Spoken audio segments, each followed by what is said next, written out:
শুক্রবার জাতিসংঘে ভাষণ প্রধান উপদেষ্টা ডক্টর মোহাম্মদ ইউনূসের তুলে ধরবেন সংস্কার উদ্যোগ সহ গেল ১ বছরের সাফল্য। ১৫০ আসনে জয়ের আশা এনসিপি, শাপলা প্রতীকে ছাড় নয় জানালেন পাটোয়ারি। সংসদে গিয়ে পিআর বাস্তবায়ন করতে বললেন বিএনপি নেতারা। শেখ হাসিনা, আসাদুজ্জামান খান কামাল ও চৌধুরী মামুনের ফাঁসির দাবি। জুলাই শহীদদের স্বজনদের হত্যার নির্দেশ সহ কথোপকথনের রেকর্ড উপস্থাপন। ডাকসু নির্বাচন পিছিয়ে নেওয়া হল ১৬ অক্টোবর। ডাকসুতে অনিয়মের অভিযোগ ছাত্রদলের, চাকসুতে ১৯ জনের প্রার্থিতা বাতিল। দেখছিলেন ক্রাউন সিমেন্ট সংবাদ শিরোনাম, এবার বিস্তারিত। ২৬ সেপ্টেম্বর জাতিসংঘের সাধারণ পরিষদের অধিবেশনে ভাষণ দেবেন প্রধান উপদেষ্টা ডক্টর মোহাম্মদ ইউনূস। জাতিসংঘের সাধারণ পরিষদের অধিবেশন বৈশ্বিক এ সংস্থাটির সবচেয়ে বড় কার্যক্রম। প্রতি বছর সেপ্টেম্বর মাস জুড়ে চলে এ বৈঠক। এ বৈঠকে যোগ দিতে রবিবার রাত ১:৩০ নিউ ইয়র্কের উদ্দেশ্যে ঢাকা ছাড়েন প্রধান উপদেষ্টা ডক্টর মোহাম্মদ ইউনূস। তার সফর সঙ্গীদের মধ্যে বিএনপি মহাসচিব মির্জা ফখরুল ইসলাম আলমগীর সহ বিএনপি, জামায়াত ও এনসিপির ৬ নেতা রয়েছেন। সাধারণ পরিষদে ভাষণ দেয়া ছাড়াও আগামী ৩০ সেপ্টেম্বর অনুষ্ঠেয় রোহিঙ্গা ইস্যুতে আন্তর্জাতিক সম্প্রদায়ের উচ্চ পর্যায়ের সম্মেলনে যোগ দেবেন প্রধান উপদেষ্টা। এছাড়া তিনি একাধিক উচ্চ পর্যায়ের বৈঠক এবং গুরুত্বপূর্ণ বৈশ্বিক অনুষ্ঠানে অংশ নেবেন। ভাষণে গেল ১ বছরে অন্তর্বর্তী সরকারের সংস্কারমূলক উদ্যোগ, ২০২৪ সালের জুলাই গণ অভ্যুত্থানের প্রত্যাশা এবং ২০২৬ সালের ফেব্রুয়ারিতে অবাধ, সুষ্ঠু ও অংশগ্রহণমূলক নির্বাচন আয়োজনের অঙ্গীকার তুলে ধরবেন।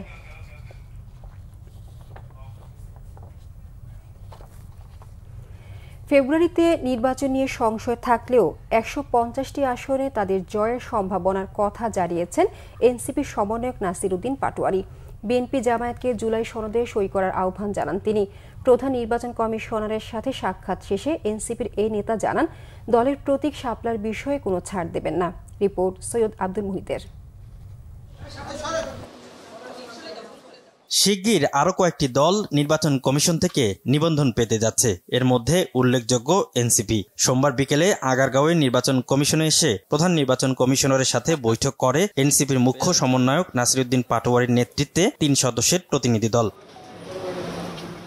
প্রায় ১ ঘন্টারও বেশি সময় বৈঠক করেন তারা। পরে সাংবাদিকদের কাছে এনসিপির নিবন্ধনের আভাস দিল প্রতীকের বিষয়ে দলের অনড় অবস্থানের কথা জানান নাসির উদ্দিন পাটোয়ারি। এনসিপি নিবন্ধনটা যেই প্রতীক হবে এটা অবশ্যই শাপলা, সাদা শাপলা অথবা লাল শাপলা, এই তিনটির মাধ্যমেই হতে হবে। এর ব্যত্যয় করা যাবে না। তবে আমরা ইতিমধ্যে বিভিন্ন জায়গায় খোঁজ পাচ্ছি যে এই প্রতীকগুলো নিয়ে তারা একটি ষড়যন্ত্রমূলক কাজের মধ্য দিয়ে যাচ্ছে। আমরা আমাদের যে সার্ভেগুলো করেছি, আমরা ১৫০টি আসনের মতো এনসিপির জয়ী হওয়ার সম্ভাবনা রয়েছে।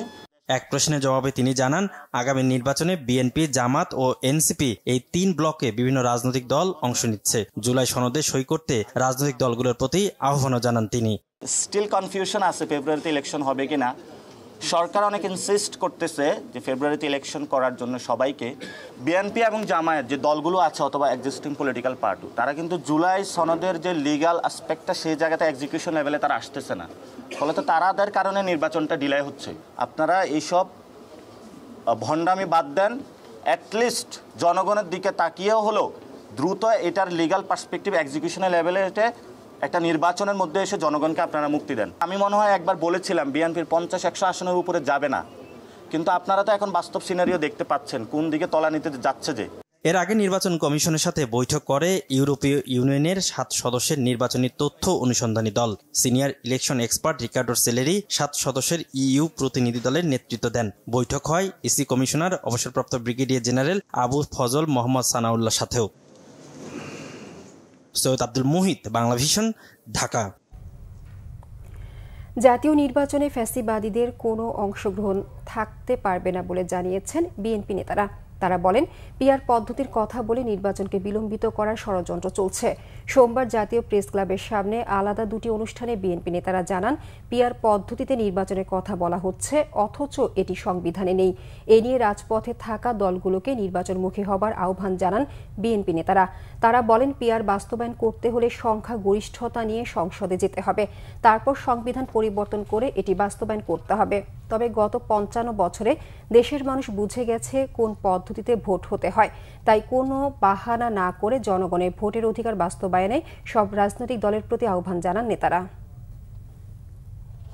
দয়া করে রাজপথ থেকে উঠে এসে এই ইন্টেরিয়াম গভর্নমেন্টের যে নির্বাচনের ট্রেন, সেই ট্রেনে চড়েন, জনমত যাচাই করেন। পিআর অবশ্যই আপনারা বুঝেন, সে পিআর পদ্ধতি যদি আনতে হয়, বাংলাদেশের এই ফেব্রুয়ারির নির্বাচনে জনগণের কাছে যান, ভোট দিয়ে ওই সংসদে, শেরে বাংলানগর ওই সংসদে যা সংখ্যাগরিষ্ঠতা অর্জন করে ক্ষমতায় যান, সংবিধান পরিবর্তন করে পিআরে দেন।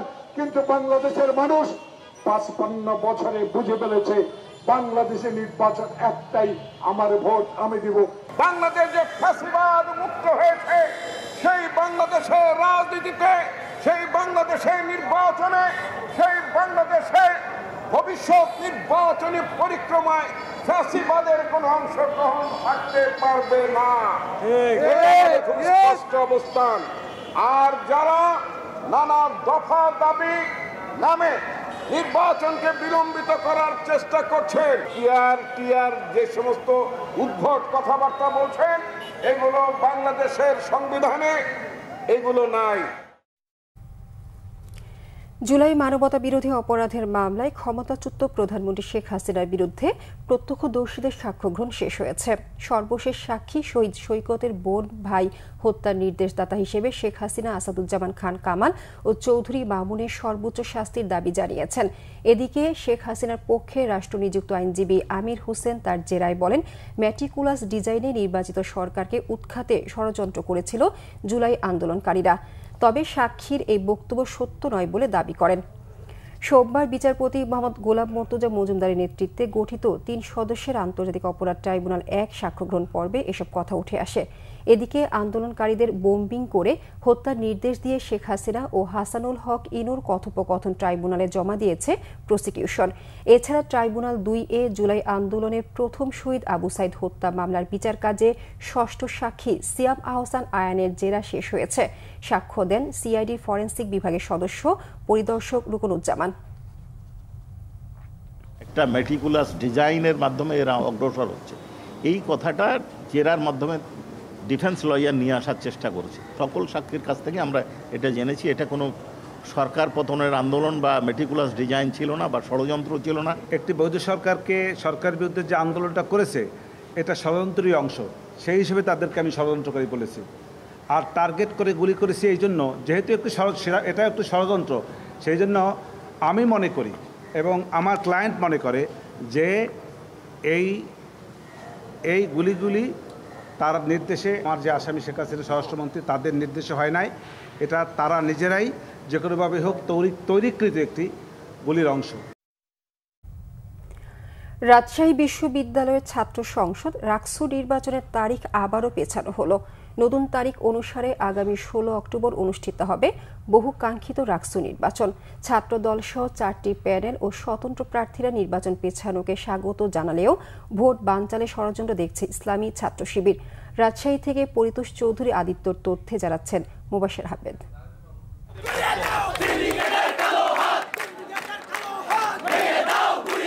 রাজশাহী বিশ্ববিদ্যালয়ে ছাত্র সংসদ রাকসু নির্বাচন ঘিরে সোমবার সন্ধ্যার পর থেকেই বিশ্ববিদ্যালয় ক্যাম্পাসে উত্তেজনা আরও বেড়েছে। ছাত্র শিবিরের নেতাকর্মীরা 25শে সেপ্টেম্বর নির্বাচনের দাবিতে বিক্ষোভ করেন।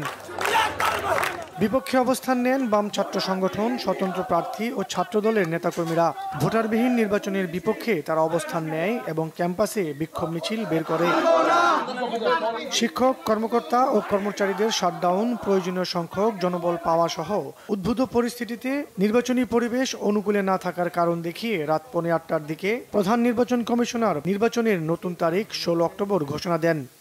একটা বিশৃঙ্খল পরিস্থিতি তৈরি হয়েছিল, তার পরিপ্রেক্ষিতে রাজশাহী বিশ্ববিদ্যালয়ের সকল শিক্ষক, কর্মকর্তা, কর্মচারীবৃন্দ কমপ্লিট শাটডাউন প্রোগ্রামে আছেন।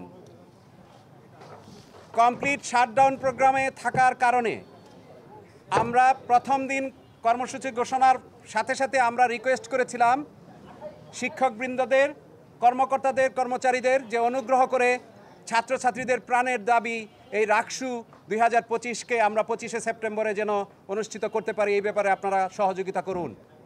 কিন্তু আমরা বলবো শিক্ষক সমাজ এবং কর্মকর্তা কর্মচারী তারা এতটাই আহত হয়েছেন বিগত দিনের ঘটনায়, তারা কোনোভাবেই তাদের এই ঘটনার বিচার ব্যতীত ক্যাম্পাস স্থিতিশীল হওয়া না সহ কোনোভাবেই নির্বাচনী কার্যক্রমে অংশগ্রহণ করতে রাজি হননি। এতে ছাত্র সংগঠনগুলোর মধ্যে মিশ্র প্রতিক্রিয়া দেখা দেয়। আজকে পিছিয়ে দিল, এটা অবশ্যই আমাদের জন্য, শিক্ষার্থীদের জন্য হতাশাজনক। এটা নির্বাচন সঠিকভাবে সুষ্ঠুভাবে যেন হয়, এটার জন্য আমরা প্রশাসনকে বারবার অনুরোধ করেছি, আবারও অনুরোধ করব। বিশ্ববিদ্যালয় প্রশাসন এবং নির্বাচন কমিশন আজকে যে সিদ্ধান্ত দিয়েছে যে আগামী 25 তারিখের পরিবর্তে আগামী 16 তারিখ যে রাকসু নির্বাচন, সেই রাকসু নির্বাচন রাজশাহী বিশ্ববিদ্যালয়ের হাজার হাজার শিক্ষার্থী এবং ছাত্রদল সহ অন্যান্য সকল প্যানেল এই সিদ্ধান্তকে স্বাগত জানিয়েছে। এদিকে রাতে ইসলামী ছাত্র শিবির এক সংবাদ সম্মেলনে নির্বাচন পেছানোর নিন্দা জানায় এবং ক্যাম্পাসে বিক্ষোভ মিছিল বের করে। Bangla vision news desk. Dhaka বিশ্ববিদ্যালয় কেন্দ্রীয় ছাত্র সংসদ ডাকসু নির্বাচনে সংঘটিত অনিয়ম ও অসঙ্গতি তুলে ধরে সংবাদ সম্মেলন করেছে জাতীয়তাবাদী ছাত্র দলের প্যানেল। সোমবার ঢাকা বিশ্ববিদ্যালয়ের মধুর ক্যান্টিনে সংবাদ সম্মেলনে ডাকসু নির্বাচনে ছাত্র দলের প্যানেলে ভিপি প্রার্থী আবিদুল ইসলাম খান অভিযোগ করেন, সুনির্দিষ্টভাবে অভিযোগ দিলেও এড়িয়ে চলছে বিশ্ববিদ্যালয় প্রশাসন। ব্যালট পেপার ছাপানো ও পোলিং এজেন্ট নিয়োগে অস্বচ্ছতা, নির্বাচনের দায়িত্বে থাকা ব্যক্তিদের প্রভাবিত করা, নিরাপত্তার দায়িত্বে থাকা বিএনসিসি রোভার স্কাউট সহ অস্বচ্ছতার অভিযোগ করেন ছাত্র দলের মনোনীত ভিপি প্রার্থী আবিদ। দাবি করেন নির্বাচনের দিন মিডিয়া ট্রায়ালের শিকার হয়েছেন। আবিদুল ইসলাম খান বলেন, সুস্থ রাজনৈতিক চর্চার অংশ হিসেবে ছাত্রদল কোনো নেতিবাচক কর্মসূচি দেয়নি। অনিয়মগুলো বিবেচনা করে শিগগিরই ব্যবস্থা নেওয়ার দাবি জানান তিনি। অবশ্যই সেগুলো ঘটেছে, যেহেতু সাধারণ শিক্ষার্থীরা ভোটাররা সেগুলো নিয়ে আওয়াজ তুলবেন। ইতিমধ্যেই বিভিন্ন প্যানেলের প্রার্থীরা এবং ভোটাররা কিন্তু আওয়াজ তুলেছেন। তো তারই ফলশ্রুতিতে আমরা সুস্থ রাজনৈতিক চর্চার মধ্য দিয়ে আমরা আমাদের অবস্থান স্পষ্ট করেছি। আমরা আশা রাখছি ঢাকা বিশ্ববিদ্যালয় প্রশাসন এই বিষয়গুলো নিয়ে পুঙ্খানুপুঙ্খভাবে তাদের অবস্থান ক্লিয়ার করবে এবং আপনারাও সেই জিনিসগুলো ইনভেস্টিগেশনে নামবেন এবং পরবর্তী কর্মসূচি কি হবে সেটা আপনাদেরকে পরবর্তীতে আমরা জানাবো, কিন্তু সেটা সুস্থ রাজনৈতিক সংস্কৃতিকে ধারণ করি। চট্টগ্রাম বিশ্ববিদ্যালয় কেন্দ্রীয় ছাত্র সংসদ ডাকসু নির্বাচনে প্রার্থীদের প্রাথমিক তালিকা প্রকাশ করেছে নির্বাচন কমিশন। যাচাই বাছাইয়ে প্রার্থিতা বাতিল হয়েছে 19 জনের। স্বাক্ষরে ভুল ও প্রয়োজনীয় কাগজপত্রের ঘাটতি সহ নানা কারণে তাদের প্রার্থিতা বাতিল করা হয়েছে। সকালে কমিশনের নিজস্ব ওয়েবসাইটে এই তালিকা প্রকাশ করা হয়। যাচাই বাছাইয়ে প্রার্থিতা বাতিল হওয়াদের মধ্যে 2 জন ভিপি ও 1 জন জিএস পদপ্রার্থী রয়েছেন। নির্বাচন কমিশন বলছে এটি চূড়ান্ত নয়, এটি কেবল ডোপ টেস্টের ফলাফল। যাদের মনোনয়ন বাতিল হয়েছে প্রার্থিতা ফিরে পেতে আবেদন করতে পারবেন তারা। চট্টগ্রাম বিশ্ববিদ্যালয় কেন্দ্র ও হল সংসদে নির্বাচনের জন্য 1162 জন মনোনয়নপত্র সংগ্রহ করেন, তার মধ্যে জমা দেন 931 জন। এদিকে চাকসু নির্বাচনকে ঘিরে ক্যাম্পাসে বইছে উৎসবের আমেজ। ছাত্রদল, ছাত্র শিবির সহ এখন পর্যন্ত অন্তত 13টি প্যানেল ঘোষণা হয়েছে। ভোট হবে 12 অক্টোবর।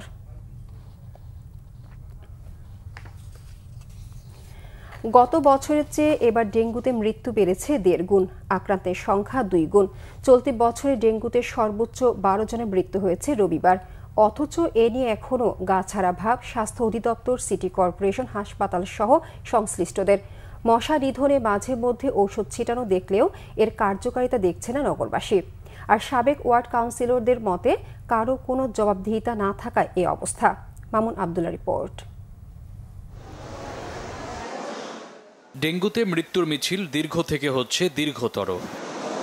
ক্রমান্বয়ে বাড়ছেই ডেঙ্গুতে মৃত্যু ও আক্রান্তের সংখ্যা। এরই মধ্যে চলতি বছরের 21 সেপ্টেম্বর পর্যন্ত গত বছরের একই সময়ের তুলনায় ডেঙ্গুতে মৃত্যু প্রায় 1.5 গুণ বেড়েছে, আর আক্রান্ত বেড়েছে প্রায় দ্বিগুণ। 2024 সালের 1 জানুয়ারি থেকে 21 সেপ্টেম্বর পর্যন্ত 8 মাস 21 দিনে ডেঙ্গু আক্রান্ত হয়ে যেখানে মৃত্যু ছিল 125, সেখানে এবছর একই সময়ে এই সংখ্যা 179।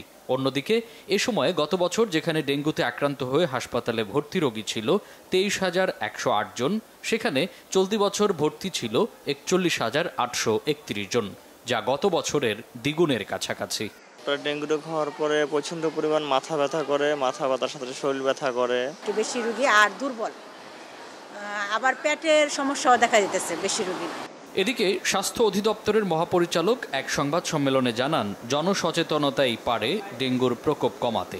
আমরা মৃত্যুগুলো অ্যানালাইসিস করে দেখেছি যে অর্ধেকের বেশি ভর্তি হওয়ার প্রথম দিনের মধ্যেই মারা যাচ্ছে এবং 2/3 মোটামুটি দ্বিতীয় দিনের মধ্যে মারা যাচ্ছে। মানে রুগী খারাপ অবস্থায় হাসপাতালে আসছে, একটা বিষয়। এইটা যদি আমরা কমাতে চাই বা প্রতিরোধ করতে চাই, তাহলে মানুষের সচেতনতার কোনো বিকল্প নাই। আর মুগদা হাসপাতালের উপপরিচালকও মৃত্যুহার বাড়ার পেছনে জনসাধারণের অবহেলাকেই দুষছেন। ডেঙ্গুর বেলায় দেখা যায় যে 2-3 দিন জ্বর থাকলে তারপরে জ্বরটা কমে যায়, আর রোগীরা হয়তো ভাবছে যে তিনি সুস্থতার দিকে চলে গেছেন। কিন্তু ডেঙ্গুর ক্ষেত্রে একটু ব্যতিক্রম আছে। যখন জ্বর কমবে তখন দেখা যাবে যে সে ডেঙ্গু থেকে সুস্থ হচ্ছে না, তার শারীরিক দুর্বলতা এবং অন্যান্য যে লক্ষণগুলো এগুলো থেকে যাচ্ছে এবং তার শরীরের ভিতরে নানা রকম জটিলতা তৈরি হচ্ছে। এদিকে রাজধানীর দক্ষিণ সিটি কর্পোরেশনের ধলপুর এলাকায় গিয়ে দেখা যায় নানা অব্যবস্থাপনায় গড়ে উঠছে নতুন নতুন ভবন, অপরিচ্ছন্নভাবেই পড়ে আছে ময়লার স্তূপ। এলাকাবাসী বলছেন, মশক নিধন কর্মসূচি থাকলেও কমছে না মশার উৎপাত। যেমন মন্ত্রী পাড়া কোন আপনি ভালো ভালো এলাকায় যে মেডিসিনগুলো দেয়, মেডিসিনগুলো ভালো, কিন্তু এইসব এলাকায় যে মেডিসিনগুলো দেয়, মেডিসিনগুলো ভালো হয় না। মানে মশা মরে না এসব ওষুধে, যে ওষুধ দেয়। এলাকার সাবেক কাউন্সিলর বলছেন, নির্বাচিত জনপ্রতিনিধি না থাকায় পাড়া মহল্লার অসঙ্গতি দেখার কেউ নেই। এটা তো নিয়ন্ত্রণ করার কেউ নেই। যেমন আগে আমরা কাউন্সিলর ছিলাম, আমাদের আন্ডারে মনে করেন 8 জন লোক থাকতো। ওই 8 জন লোক দিয়ে সকালে ফকিং করাইতাম, বিকালেও মনে করেন ওষুধ মারাইতাম।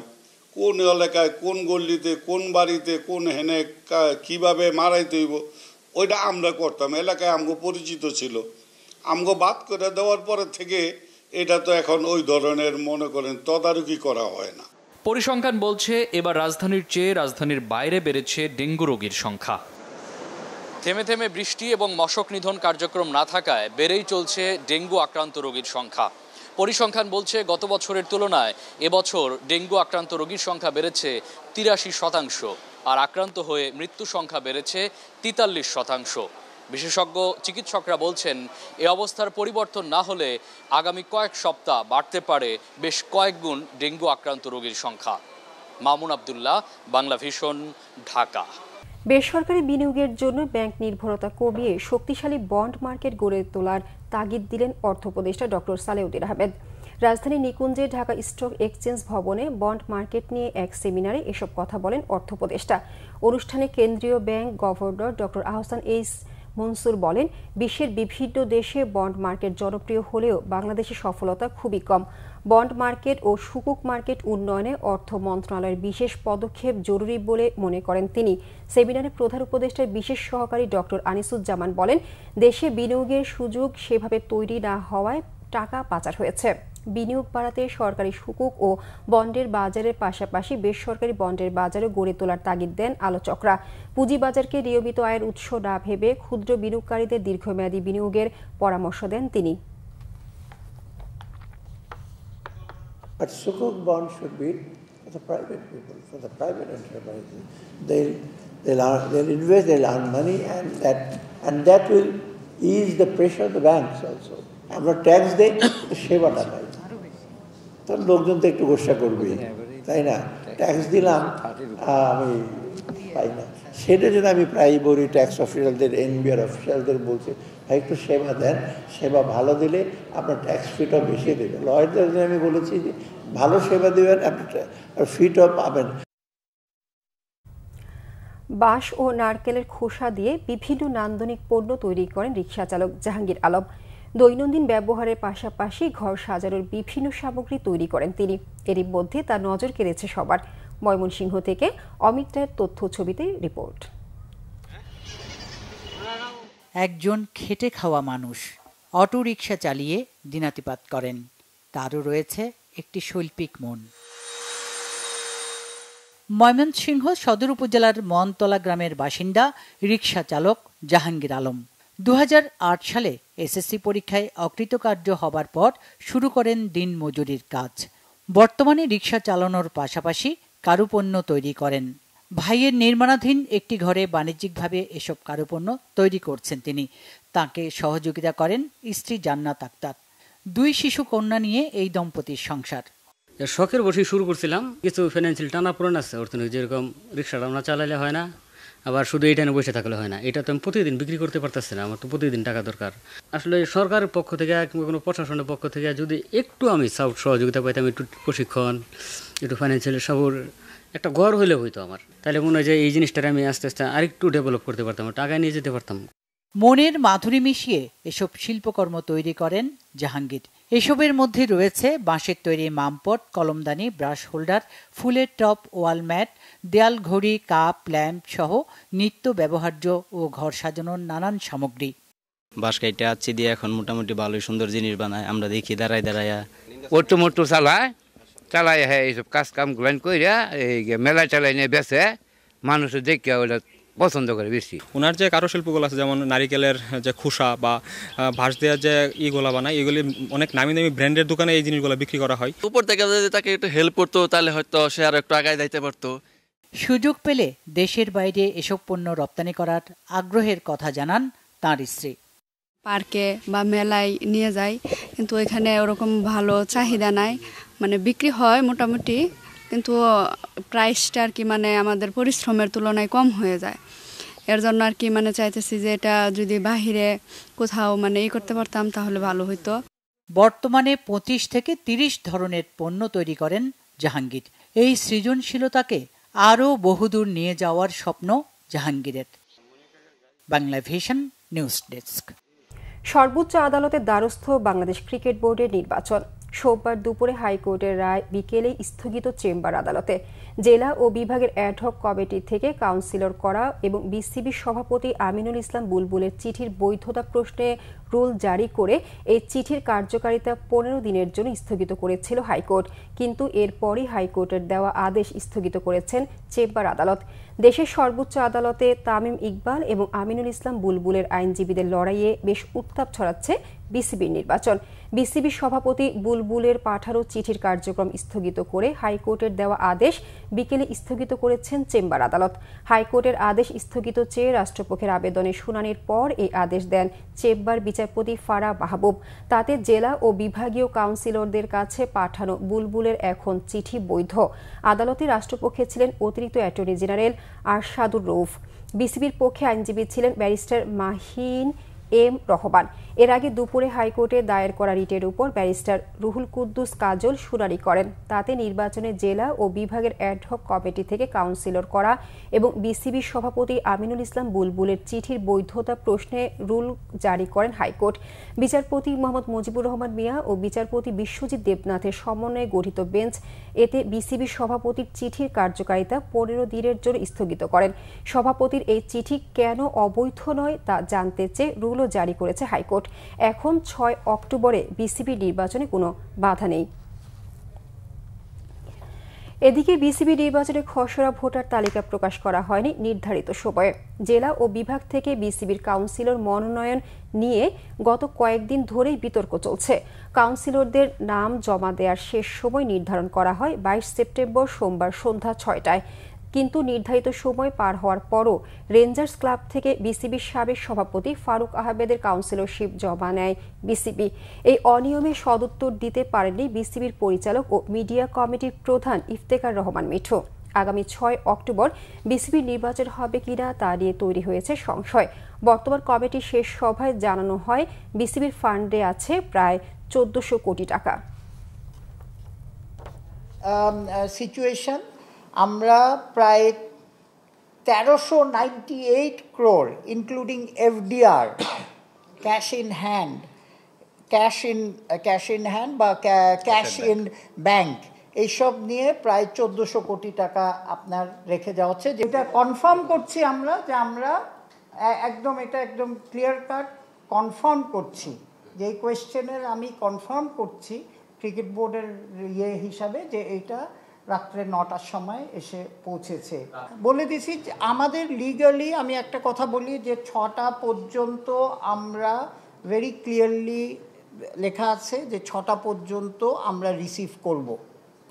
এখন 6টার পরে লিগ্যালিটিটা কি হবে সেটা আমরা একদম ক্লিয়ারলি পরে দিতে পারেন, হ্যাঁ, কিন্তু ডেফিনেটলি অ্যাভয়েড করা যেত যদি আমি মনে করি। কিন্তু যেহেতু প্রেসিডেন্ট সাহেব নিজে মনে করেছেন যে এই ক্রিটিক্যালিটি আছে, এই যে 4 ক্লাব একটু অ্যাকোমোডেট, এই প্রথম কথা যে এই 4 ক্লাবের আপনার জানেন ডিসপিউট চলছিল আমাদের, তারপরে বিভিন্ন জেলায় আপনারা জানেন একটা অ্যাডহক কমিটি অ্যান্ড এইসব চলছিল। সেই জন্যে উনি সবার সাথে প্রথম এক্সটেনশনটা হয়েছিল তখন টাইম ক্যালকুলেশনের জন্য। আপনারা সবাই জানেন যে আজকে লাস্ট ডেট ছিল, ডেডলাইন ছিল আজকে সন্ধ্যা 6টার সময় সব কাউন্সিলর নমিনেশন ফর্মগুলো সাবমিট করা ডেডলাইন দেওয়া ছিল। তো এখানে আর আমাদের বোর্ড মিটিং শিডিউল ছিল 6:30 থেকে। 6:30 থেকে আসলে আমাদের এটাকে 9টা পর্যন্ত এক্সটেন্ড ডিলে করতে হয়েছে because of the uncertainty created by the litigation. এই যে মামলা হয়েছে সেটার আবার এটাকে নিয়ে অ্যাপিল করা হলো, সেটা অ্যাটর্নি জেনারেল অফিসের সাথে আমরা কোঅর্ডিনেট করে সেখান থেকে এই স্থগিতাদেশটা নেবার কারণে আসলে এই বিষয়ে যে একটা আনসার্টেনটি বা একটা কোয়েশ্চেন বা একটা কনফিউশন অ্যারাইজ করেছিল সেটা আর এখন থাকছে না। হাউএভার এটা 28 তারিখে আবার শুনানি হবে। সংবাদ শেষ করব ক্রাউন সিমেন্ট শিরোনামগুলো আরেকবার জানিয়ে।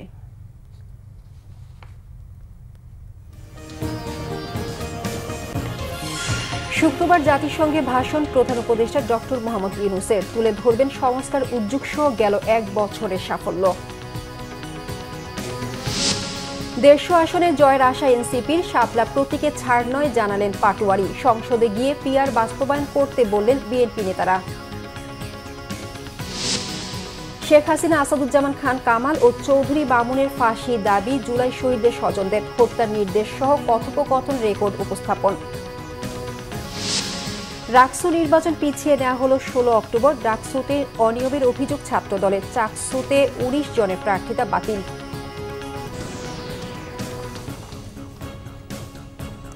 এই ছিল এখনকার মতো। পরের সংবাদ সকাল 10টায়, এর আগে 9টায় রয়েছে নিউজ টপ 10 দেখার আমন্ত্রণ রইল। এতক্ষণ সঙ্গে থাকার জন্য ধন্যবাদ।